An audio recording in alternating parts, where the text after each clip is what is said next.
Yo, what is up, guys? It is your boy Zether, back at it again with a brand new part for What If Deku Was Born with Granola's Powers. Now, yesterday's part was a lot of fun to record, to say the least. I had an absolute blast, so I figured, you know what? I'm finishing this series regardless of how it does. I am having just the greatest time doing this, and I'm going to continue doing it. It'll probably be like a 3-part series, considering how fast-paced it is, considering, the way that the series is just in general. But yeah, with that being said, though, guys, if you guys want to recap, just go ahead and again, the first part again, or basically just skim through it. You should get a basic recap. But to summarize, Deku born with Granolah, best friends with Bakugo. Nejire and Deku like to study a lot, and Deku is pretty much just a god in this series. But yeah, with that being said, though, I don't want to waste too much time, so we're just gonna go ahead and get started.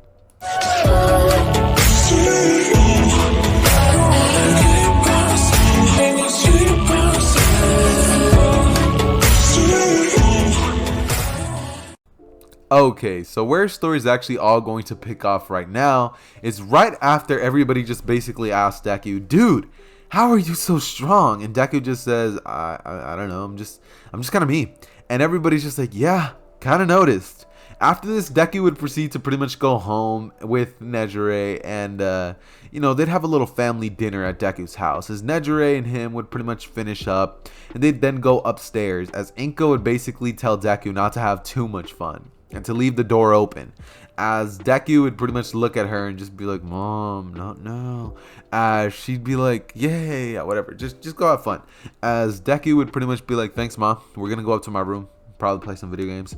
And she'd say, yeah, go play your little video games. And she'd start going like this, and Deku would just basically go red in the face as he's like, as he walks over with Nejire. He's basically walking over to his room. It's like in the top floor, as Nejire is basically asking him, wow, strongest person in the world, and he still is afraid of his mother.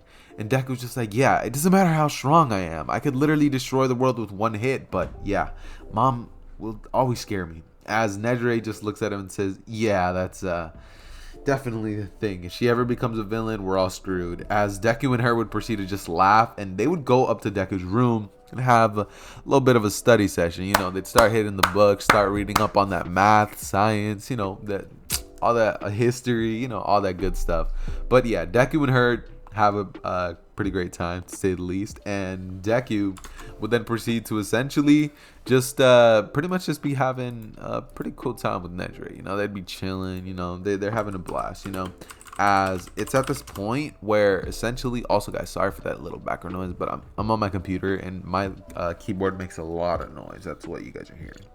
But yeah, also, quick question, do you guys like the GTA gameplay in the background? If you do, make sure to comment down below, and I'll keep doing it. It's pretty fun to play GTA in the background. I just mess around the whole time. But yeah, anyways, that being said, though, Deku would pretty much proceed to just be walking around with Nejire, and after their little study session, they'd watch a little movie or whatever. And this is when Deku would proceed to basically just go to school with Nejire for the next couple of days. Bakugo, Nejire, and Uraraka would actually be hanging out, due to Bakugo having a little bit of a flirtatious relationship. Wait, no, Uraraka's not even in the story. I forgot. No, it wouldn't even be Uraraka. Let's see. Who else is in Class 1A that I could maybe pair Bakugo with? Let's say he just stays single. Yeah, he's not even gonna get paired with anybody. He's kind of third wheeling. It's kind of the routine that they have at this point. And All Might's out there taking care of some villains, as All Might pretty much calls Deku up and he's like, hey, tell Nezu that I won't be showing up. You can handle it, right? As Deku would just be like, yeah, sure thing. As he's walking over to school, and he would tell Nezu in the office, as Nezu would just say, yeah, makes sense. As they'd basically all get on the bus, and all of them would pretty much be getting ready to just go off. Now, instead of the USJ actually going down in the way that it did in canon, that wouldn't happen at all.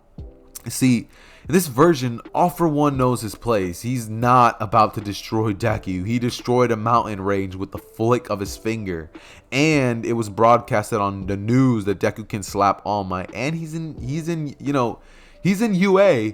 So yeah, he kind of doesn't want to mess up his successor this early on. So to say the least, at this point, Shigaraki's actually getting the procedure done on him, and they're actually upscaling the Nomus. So their weakest Nomus are pretty much as strong as the like the high end Nomus, and their stronger Nomus are even more broken than the high end Nomus. So yeah.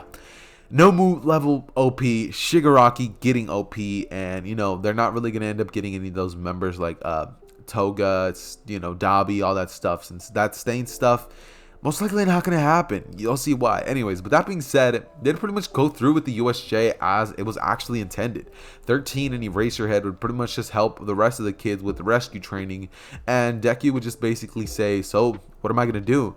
As Aizawa would say, well, you're gonna rescue us, as Aizawa would literally throw himself into a burning pit of fire, as he just knows that Deku's gonna save him. Like, there's no way Deku's not fast enough, as in an instant Aizawa would just be teleported outside and he'd be covered in bubble wrap, as Deku just says, yeah, you're not doing that again, as Aizawa was just like and he just falls down as he just passes out. And 13 is just like, Aizawa, come on, like, don't give up on this kid so soon. As Deku basically looks at her and she's like, look, you're gonna basically be saving with the rest of them, just leave some for them. As Deku would laugh, and he would then basically go through with everything. As he's with Nejire and Bakugo, they're all basically just messing around, as they accidentally actually end up starting a fire, which Deku would just be like, oh no, and he'd just go blowing it out like candles, as Bakugo's just like, is there anything you can't do? And Deku would just proceed to say, talk back to my mom. As Bakugo's just like, oh yeah, and Deku would just proceed to start laughing, as they're all basically just going through having a normal USJ. This would lead into about 1 week of school, and this is when Aizawa would actually tell them all of the UA Sports Festival, of which Deku's not even allowed to participate in. Deku literally isn't allowed to be in his own UA Sports Festival. He's too broken. They literally did a poll where, like, Deku was either going to be allowed to be in it, and everybody was just like, dude, just give the kid his hero license already. And UA was just like, yeah, probably should do that. He's stronger than All Might, and already better at saving people than most pro heroes. As everybody's basically just like in agreement that Deku should not be allowed. So if you guys can even guess who wins this, yeah, I don't think I even have to say it. 70% Bakugo, full Cowling. Yeah, he destroys everybody. He uses Black Whip and just whips around using his little quirk. By the way, since Bakugo unlocked other quirks, like at the end of the sports festival, people were all wondering how he unlocked all that. And it's here where All Might just goes on the little speaker things and he basically announces that Bakugo is his successor and that he is here. He'd basically tell the world that that quirk was given to him and he gave his quirk to Bakugo. He's going to be the next symbol of peace, or, the next person who takes up his mantle. As everybody in the crowd just goes absolutely haywire, they would proceed to be like, oh my god, that's awesome, quirk. And then you just have like Shigaraki and, All for One just being like, yes, give him that quirk. Yes, that is his successor. Yes, all that stuff. And yeah, Bakugo won the sports festival, and Nejire got second place. Todoroki got last, seeing as third place was actually given to, let's see, it was given to Shinso. Yeah, I was given to Shinso. And Shinso is going to be let into UA as a Class 1A student. Yes, Class 1A. Yeah, I feel like I'd do a little something for Shinso around this time. Shinso deserves some more credit, and everybody usually just messes with the man, and he just has a very unfortunate situation. But yeah, this would basically lead into all of them going back to class, not giving or getting, but going back to class, as they'd all pretty much be told to pick their hero names and and where they're gonna be interning. As Deku would immediately say, yeah, my hero name's gonna be the strongest hero, Granolah. As everybody actually messes with that name. They dig it. They're like, yo, that sounds cold. Some of the boys in class basically just started saying, ha, like the oatmeal, and Deku just glares at them. Yeah, they stayed quiet real quick after getting that glare. And this would essentially lead into Deku pretty much picking to go with Ryuk, seeing as Nejire was actually going to go intern over there. And that is where Bakugo would pretty much just, of course, pick what's it called, best genius, seeing as, he was the top hero that chose him, and he didn't exactly want to go with Endeavor because Endeavor just gave him some bad vibes. So that being said, he would go with best genius, and instead of the normal treatment that Bakugo gets in the original, this version of Bakugo would actually be treated pretty well, and he wouldn't be like, told, oh, you need to behave like this if you're wanting to become a pro hero because, our status or whatever, all that stuff. But yeah, Bakugo would actually have a pretty dope time instead of how he usually had. So yeah, that being said though, this would lead into Deku and Nejire being on the train as they're on the way to the city that Ryuk is a pro hero at. And Deku and Nejire would just be wondering, what's up with this? How is this all gonna go down?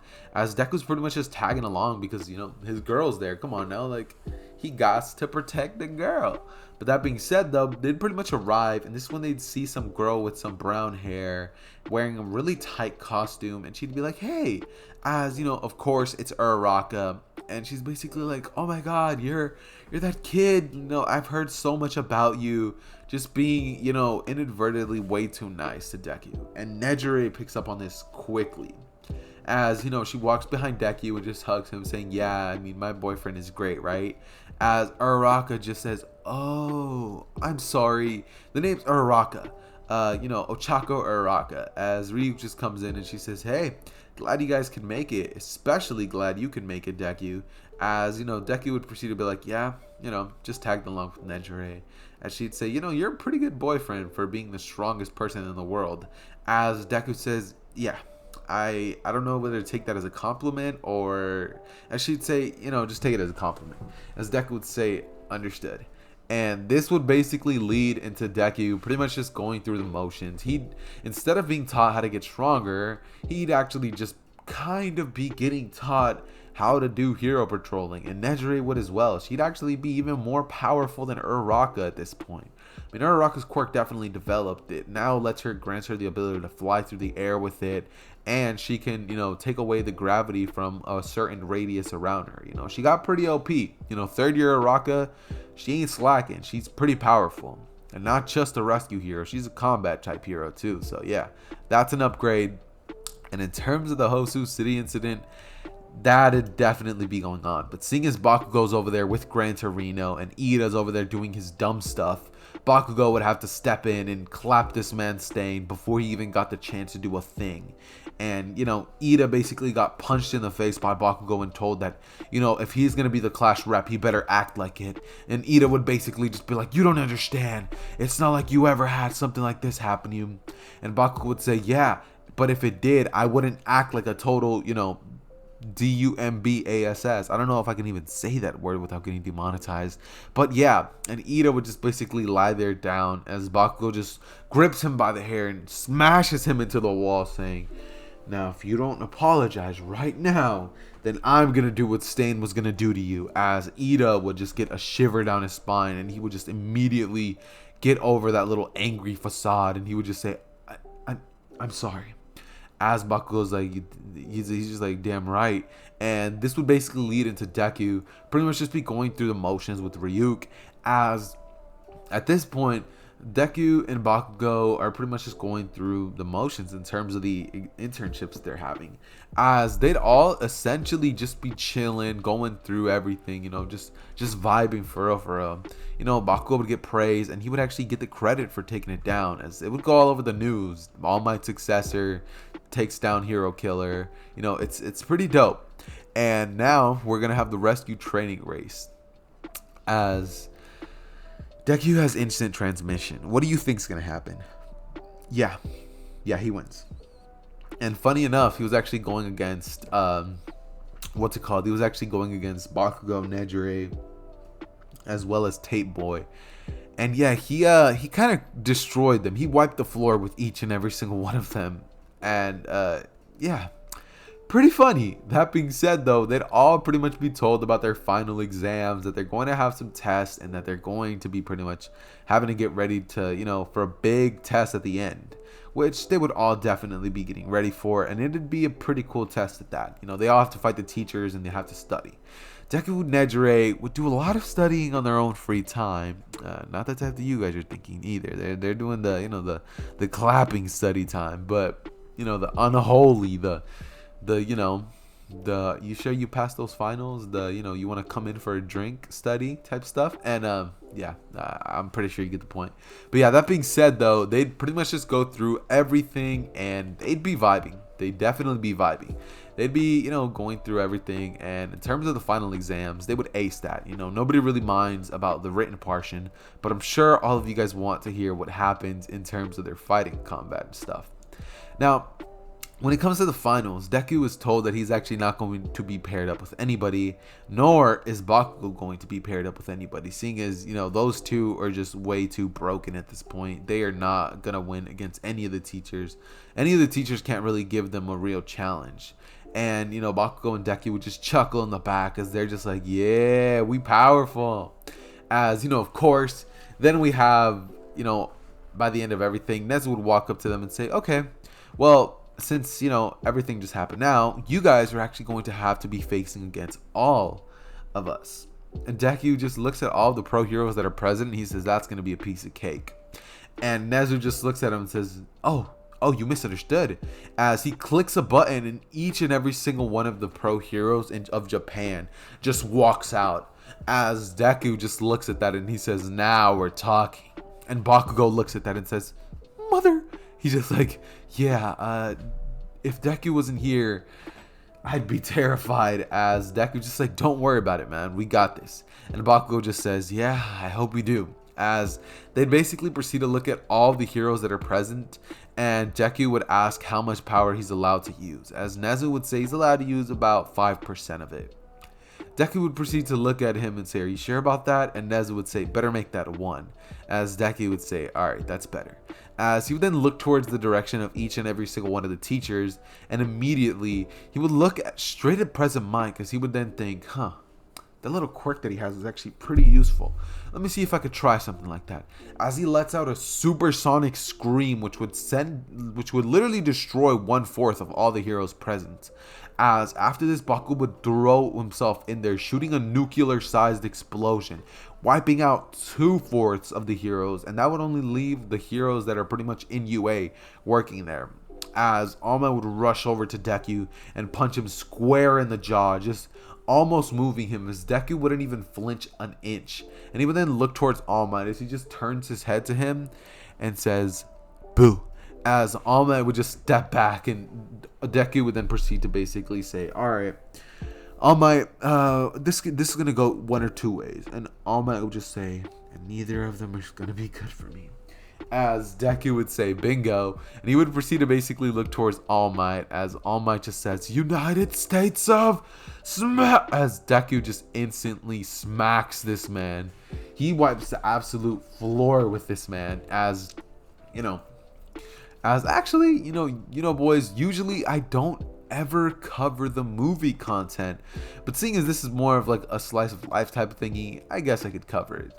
So yeah, after everything, they'd basically all be told that they're going to have about 2 weeks for them all to get their stuff situated, and they're all going to be chilling, as All Might would of course invite Deku to Tenro Island, I believe it is. What's the island called? But you guys know the movie with the island and the guy with the wolf quirk or something like that. Yeah, they'd get invited to that. Immediately, as soon as David Shield sees Deku, he's just like, yeah, this plan is gonna fail. As Deku would basically proceed to be walking up with All Might, and Deku would proceed to meet Melissa. As Deku would be shown around the boat by Melissa, and like the island, I mean not the boat but the island by Melissa, and Deku would just proceed to basically be vibing. He'd be looking at like the weird inventions, and Deku would actually be thinking that they're quite interesting at that. They all seem pretty awesome. As out of nowhere, someone behind him would say, Deku? And Deku would turn around as he would see Nejire standing there, and he would say, hey Nejire, as instantly he would get a punch straight to the face, and Nejire would just leave instantly. She'd be beyond angry, as Deku just is like, what did I do? And Nejire would basically just be off, just like angry. As Deku would go over there, instant transmission to her key signal, and he'd basically ask her what's going on, like why did she freak out the way that she did. She's like, why did I freak out? You were with a girl. As Deku would say, no, that's David Shield's daughter and All Might's like niece. I wasn't doing anything. As Nejire would just, show her toxic side. She'd proceed to be like, absolutely not. Look at the way she looks. You were definitely doing something. As Deku would say, listen here, I wasn't doing anything, but you can think that if you want. As he'd basically walk off and go back with Melissa. As of course, he'd continue to be vibing, and he'd do like the little robot destruction thing, which would actually be done in less than 0.0.0.0.0.0. Why am I adding points? Anyway, 0.0000000000000 seconds. As he obliterated that before the machine could even, register that he'd done it. So yeah, Deku would get the greatest score ever. And in terms of the nighttime when they all basically were held hostage, yeah, none of that happens. Deku would shoot ki blasts at every single one of them, knocking them all out, including the big and bad boss. As he would then destroy the roof and go straight to where, the little goons are and just take each and every single one of them out. As he finds out that it was all David Shield's idea, and he would then, kind of sigh as he would facepalm and say, dude, if you really wanted All Might to be brought back to his prime, you could have just created a brand new respiratory system for him instead of trying to do this.